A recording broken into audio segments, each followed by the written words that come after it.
রানাঘাট দক্ষিণে বিজেপির জেলা কার্যালয়ে পোস্টার। সাংগঠনিক জেলা সভাপতি নির্বাচনকে কেন্দ্র করেই পোস্টার। নদিয়া দক্ষিণে যুব নেতৃত্বের দায়িত্ব দেওয়া হোক, সেই বিষয়ে লেখা রয়েছে এই পোস্টারে। আর কি কি উল্লেখ রয়েছে পোস্টারে আমরা এই নিয়ে বিস্তারিত জানবো। রূপম রায় আমাদের সঙ্গে টেলিফোনে রয়েছেন। প্রতিনিধি রূপম, আর কোন কোন বিষয়ে উল্লেখ রয়েছে পোস্টারে? দেখো অভিক, তোমাকে জানিয়ে রাখি, এখনো পর্যন্ত রানাঘাট দক্ষিণ যে বিজেপির জেলা সভাপতি তা কিন্তু নির্বাচিত হয়নি, বা একটা সম্ভাব্য নাম উঠে এসছে একজন মহিলা, এবং তারপরেই কিন্তু রীতিমতো গতকাল রাতে এই জেলা পার্টি অফিসের সামনে রীতিমতো পোস্টার ফেলা হয়েছে, এবং সেখানে কিন্তু স্পষ্টত লেখা রয়েছে যে বিজেপির যুবদেরকে দায়িত্ব দেওয়া হোক, এবং তার সঙ্গে সঙ্গে বিভিন্ন অশ্লীল ভাষা সেখানে লেখা রয়েছে।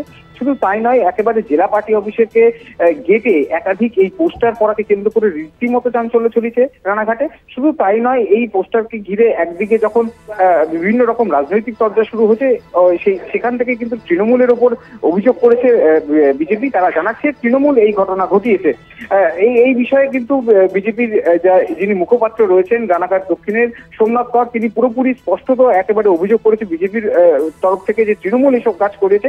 অপরদিকে রানাঘাট দক্ষিণের তৃণমূল বিধায়ক মুকুটমণি অধিকারী তিনি কিন্তু তার কাউন্টার করেছেন, এবং তিনি বলেছেন তৃণমূল কংগ্রেস কোনোদিনই এরকম নোংরা কাজ করে না। তারা একটি সাংগঠনিক দল এবং সংগঠন মেনেই তারা কাজ করে, এবং বিজেপি মহিলাদেরকে সম্মান করতে পারে না। তাদের গোষ্ঠীদ্বন্দ্ব আগাগোড়াই ছিল, এখনো রয়েছে, আর ঠিক সেই কারণে এই পোস্টার।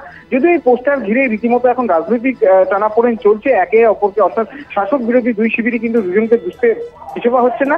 যদিও তোমাকে জানিয়ে রাখি, এই ঘটনা অর্থাৎ এই বিজেপির যে জেলা সভাপতিকে এখনো পর্যন্ত কে হবেন তা স্পষ্টত না হলেও এই যে গোষ্ঠী কোন্দলের প্রকাশ্যে যেটা ঘটনা উঠে আসছে, তাতে করে কিন্তু রীতিমতো পারদ চড়ছে রাজনৈতিক মহলে। অভিক, ধন্যবাদ রূপম তোমায়। রূপম রায় আমাদের সঙ্গে টেলিফোনে ছিলেন প্রতিনিধি।